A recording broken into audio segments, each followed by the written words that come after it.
Hello, everybody. Welcome back. The moment we've all been waiting for. I don't mean to drum it up like that. I shouldn't, because it's not really that exciting. It's kind of dark. But, listen, it's dark.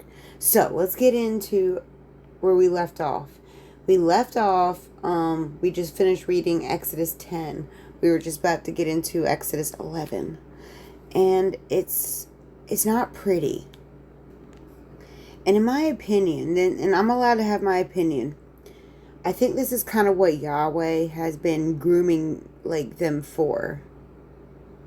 I mean, up until this point and even after. Beginning with Abraham all the way until this point. So, basically, we've had a whole bunch of other plagues happen, and they just kept getting worse and worse. So now, this is the plague of the firstborn. Okay, so, the Lord had said to Moses, I will bring one more plague on Pharaoh and on Egypt.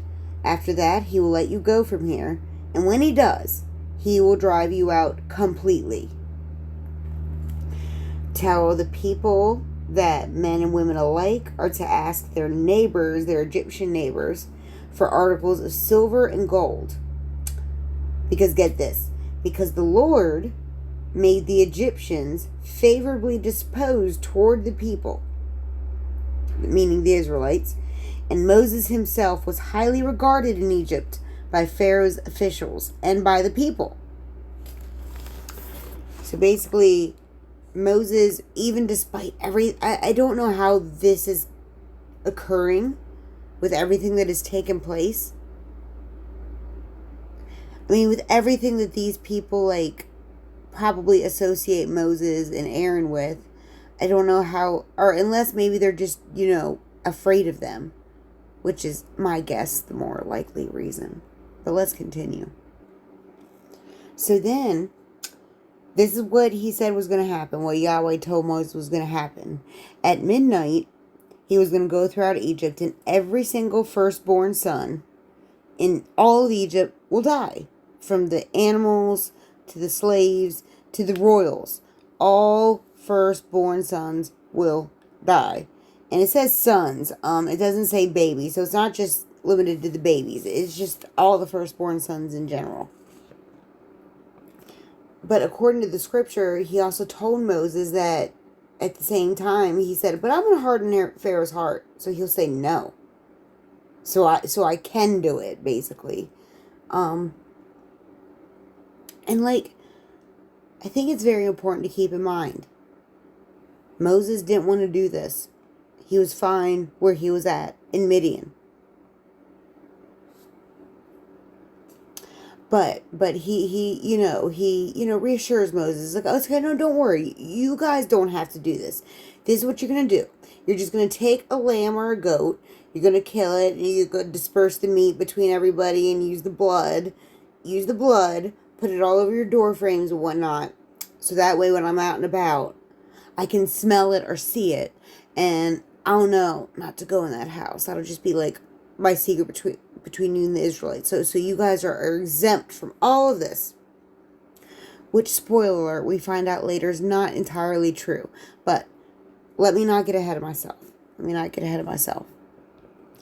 But this is kind of Yahweh's segue into this is kind of where the Israelite ritualistic thing, covenant pact with Yahweh somewhat began. I'm thinking either here or later in the desert, but this is where the rituals begin. So basically he sets out these rules that there's even a dress code and everything. Okay, let's see where to begin. Okay, the lambs that they were going to use for this specific ritual had to be 1 year old, without any defects. They had to be male, specifically had to be male, and it had to either be a sheep or a goat. And this would mark the first day of the first month of their new calendar. Because they were going to get a new calendar and everything. They were going to get their own calendar that was separate from anything they had before.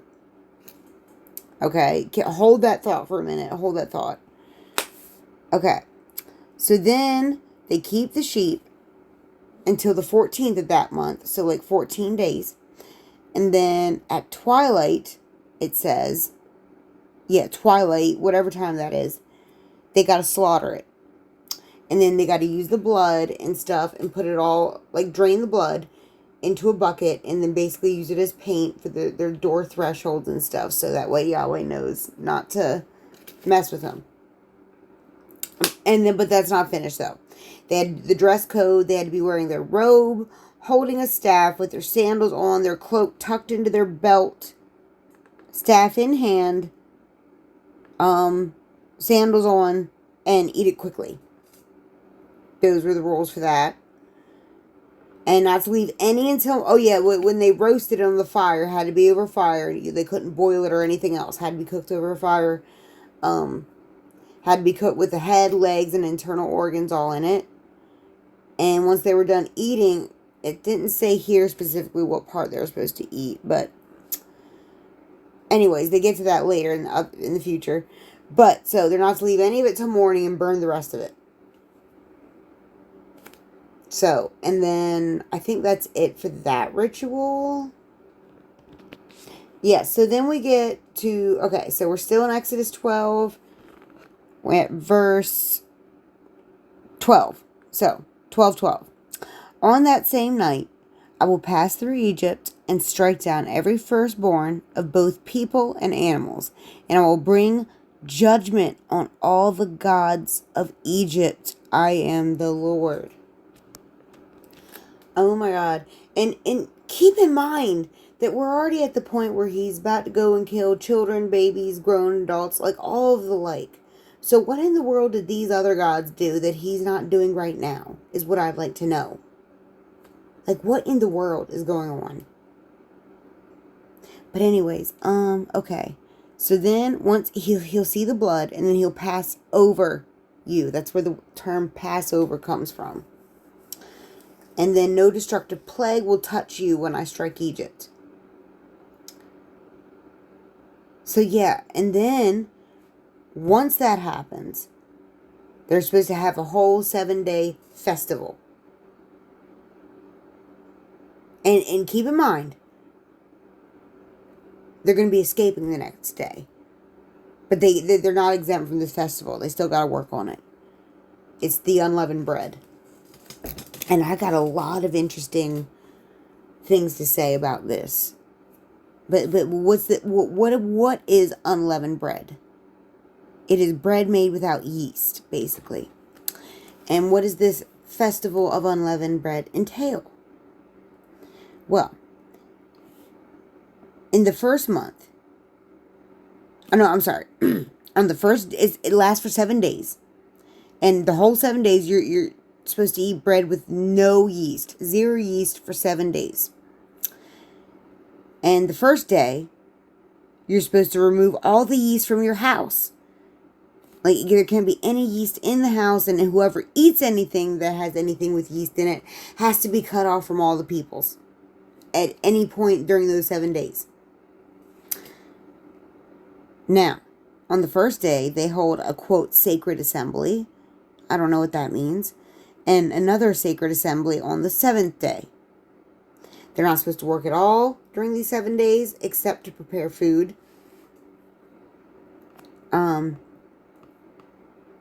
But yeah, and then the first month, you were to eat bread made without yeast from evening of the 14th day until the evening of the 21st day. So yeah, 7 days, no yeast.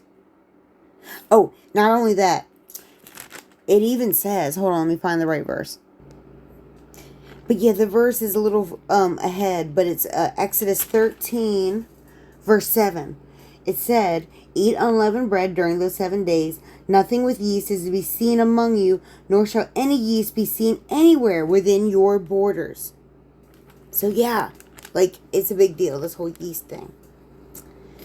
Now, pause for a minute, because there's 2 things I want to note here. Now, you'll notice a pattern in Exodus, Leviticus, Numbers, and even in Deuteronomy.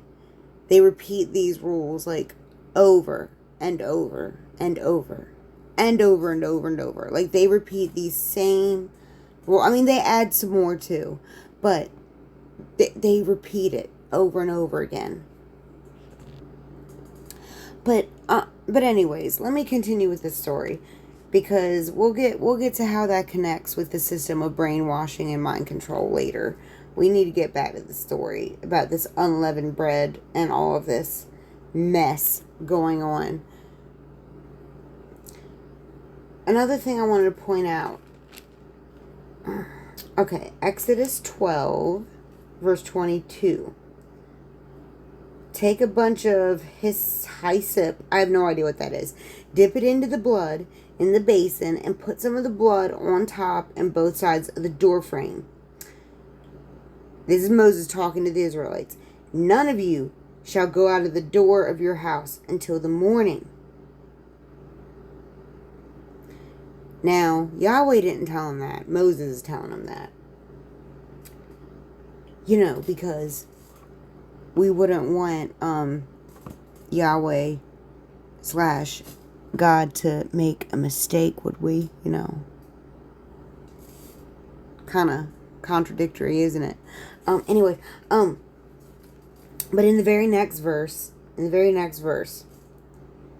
he informs them that as long as they're in their house are safe, because he will not permit the destroyer to enter your houses and strike you down.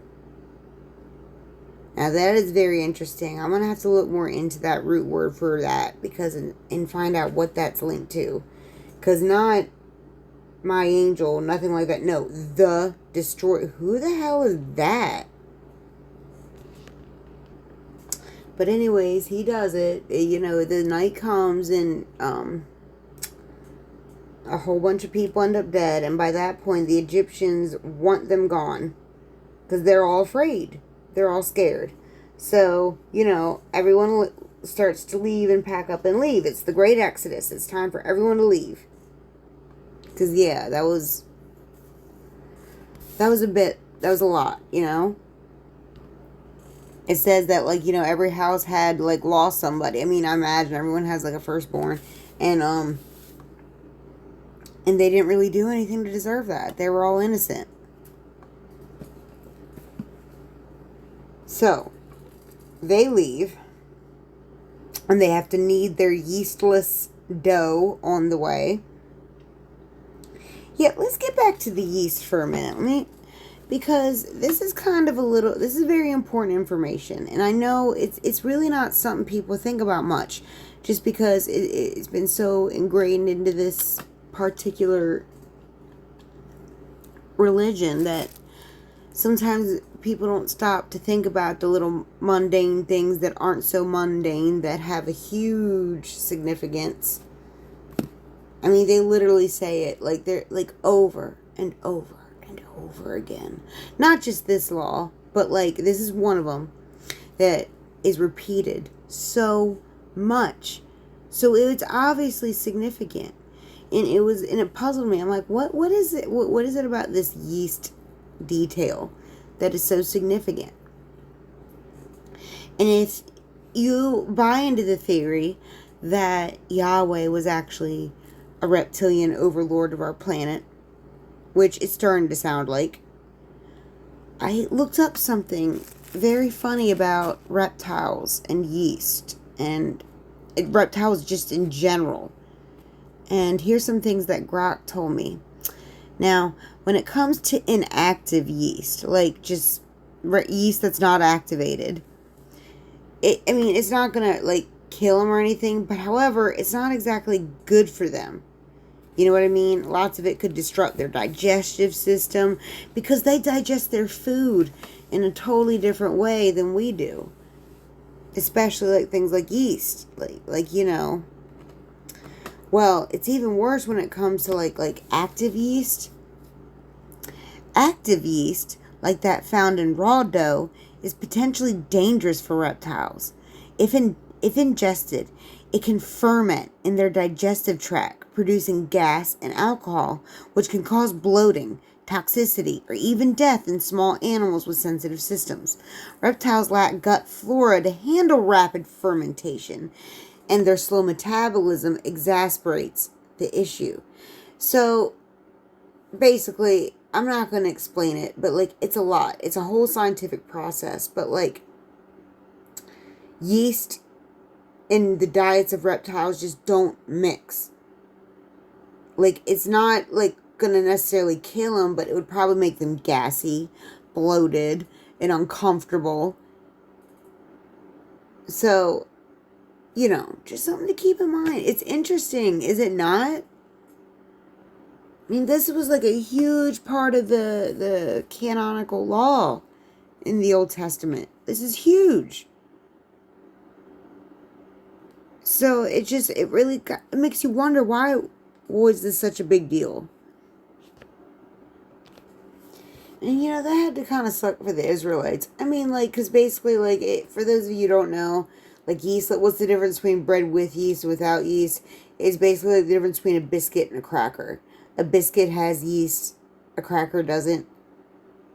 I mean, I'm sure it's a lot more simplified. But, like, yeah, that's basically the difference, because yeast makes it rise. That's what gives it the fluffiness and stuff. So, basically, they were, when they could have been eating bread, bless their hearts, they were just eating, like, dry crackers. And if they were lucky, or one of the wealthier families, they may have had olive oil to dip it in. But, you know, I don't know. It's just... There's a common theme in here, too. Let me point out another verse real quick. Like, the Israelites also didn't want to leave Egypt. They make that clear. They didn't want to leave to begin with. They had told Moses they didn't want to go. Like, if you want to know the specific verse, Exodus 14:13. No, I'm sorry, 14:12. when they said, like, didn't we say to you in Egypt, leave us alone, let us serve the Egyptians, we like it here. They didn't want to leave. But we'll get to that in a minute. Let's get back to where we're at right now. We're still in... Oh, Lord. We need to move on. We're still in chapter 12. Let's finish up with the Passover restrictions. Now, here's like the first rule. No foreigner may eat the Passover meal, first of all. And the slaves that are among them can eat it only if him and his whole family circumcised. That's the thing. Like, even if, like, he wanted to eat in the Passover meal by himself without his family, that didn't matter. He would still have to be circumcised. That's, like, pretty much their biggest rule, as far as I can see. Yeah, that's... Oh, no, yeah, the foreigners can, too. They just have to get circumcised as well. Okay, so that's, like, basically the only restriction. Only people who are circumcised can eat it. Period. So, and that had started with Abraham. That wasn't really anything new. But now it's extending to, well, if they're going to eat with you during the Passover celebration and everything, you know, that's a lot to do and commit to just for a 7-day feast. I don't know about you, but... Okay, now let's move on to chapter 13. And here we go. This is where we get the biggest confirmation. Right here in the Law of Moses. It says it right here. Exodus 13, 1-2. The Lord said to Moses, consecrate to me every firstborn male, the first offspring of every womb among the Israelites belongs to me, whether human or animal. Right there. No added context. Nope. No exceptions. That's it. Now, that's after the Passover and all that, though. And I'm assuming... I don't know. I don't know if they knew that before they left. Or if Moses just learned this. Well, yeah, it says Lord said to Moses. I guess Moses is the only one who knows this. So it's like, oh my God. It's like, here we are, got all these people up, leaving Egypt. The Egyptians, like, there's no going back at that point. The Egyptians probably wouldn't have never treated them good again after that. Ever. So it was almost like the point of no return at that point. Because, like, they had nowhere else to go. And this... And obviously, Moses couldn't just, like, leave them with... He was stuck, too. I imagine he probably couldn't leave at all. He probably would have been killed on the spot. I'm just guessing. And then in the same chapter, at the same time, he lies. He lies. Listen to this. Exodus 13, 4-5. Today, in the month of Aviv, you are leaving. When the Lord brings you into the land of the Hittites, Canaanites, Amorites, Hivites, all of them, the land he swore to your ancestors to give you, a land flowing with milk and honey. You are to observe this ceremony, and for 7 days, without the yeast and all that. Like I said, it's very repetitive. But he lied. Because you mean the month you're leaving Egypt, not the month you are entering the promised land. Because he's lying. It takes them, like, none of them who are alive right then ever get to see it. That's the kicker they don't know yet. They'll never get to see it. They'll never get to see it.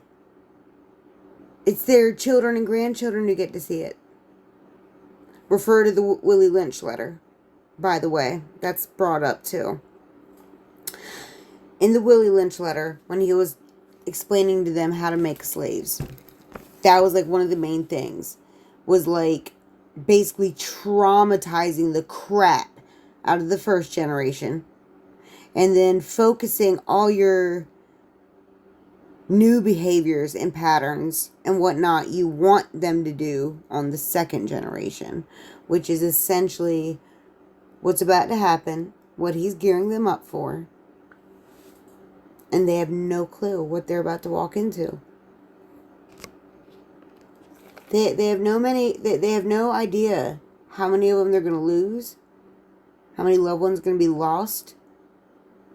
They have no clue what they are walking into. I mean, who knows? Like, what have all those people been, because, I mean, spoiler alert, a lot of, like, millions of them died, or thousands at least, I guess, of the Israelites. Millions in total, but, like, just the Israelites, thousands of them get killed in that desert. Thousands of them for small, insignificant things, really, at the end of the day. For being thirsty, for being hungry. And we're going to get into that the next episode when they actually get to the desert. What actually happens. What's done to them. The horrible, horrible things that are done to them. Stay tuned.